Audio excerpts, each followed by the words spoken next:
ئەم نەخۆشتان چی بوو چ نەشتەرگەرێکی بۆ کرا لە نەخۆشخانە میهرەبان؟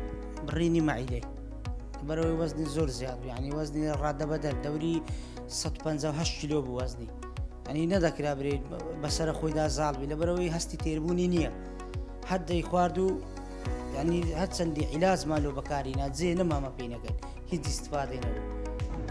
دەستخۆشی لە دکتۆر دلێرشینەی دەکەین کە عملیاتی کاک ڕەمەزانی کردیە مەعیدەی لە بۆ دەستکە کردیتەوە لە ڕووی طبعاً کە دەرامەتەوە کەم دەرامەتە بەڵام خۆی گەورە پاداشتی دکتۆری بەڕێز بداتەوە تەنها بە سەڵاوات دەبۆی کردیە لە هەموو حەقەکانی خۆی خۆش بووە دینارەشی حەقی خۆی وەرنەگرتیە لێ ئەمە بەڕاستی دەستخۆشی لە دەکەین و دەستخۆشی لە سافی نەخۆشخانە میهرەبانی دەکەین هیوادارین ئەوەی کەوا لە خۆی ڕادەبینی و تاقەت و توانای هەیە بەشداری بکە لە ئاوەدانکردنەوەی ئەو نەخۆشخانەیە چونکە نەخۆشخانەی فەقیران و هەژارانە.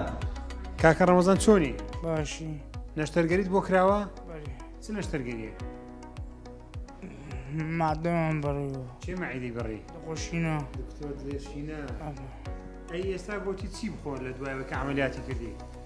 چوو بخۆ شەبەش بخۆ شیر مۆ. شەربەت و شیر یعنی برنج و گۆشت و شلە نەما ڕۆی ئەوە نەما نەما نابی خۆی ئەوانە مەخۆ بەگوێ دکتۆر دلێری بکە دوو مانجی تر تەندروستی زۆر باش دەبی کێشت دادەبەزی گەنج دەبیتەوە.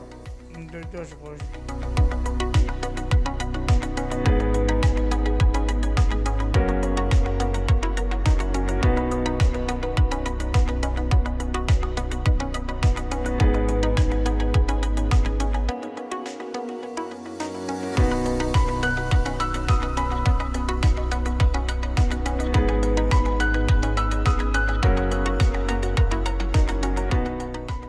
دکتۆریش نمایە من نەیبم عیلاج و شتیشی یعنی زۆر لە مارەیە هەر ئەوی چشتا ئەم لۆم بەکارهینە لە ڕێی مەلا خەیرڵڵا خوا خێری بنووسی برمەکن دکتۆر دلێرشینەی عملیاتەکەی لۆ کرد و ڕەبی خوا خێری بنووسی ڕەبی سەرکەوتوبی خوایە خوا پاداشتی داتەوە یا ڕەب.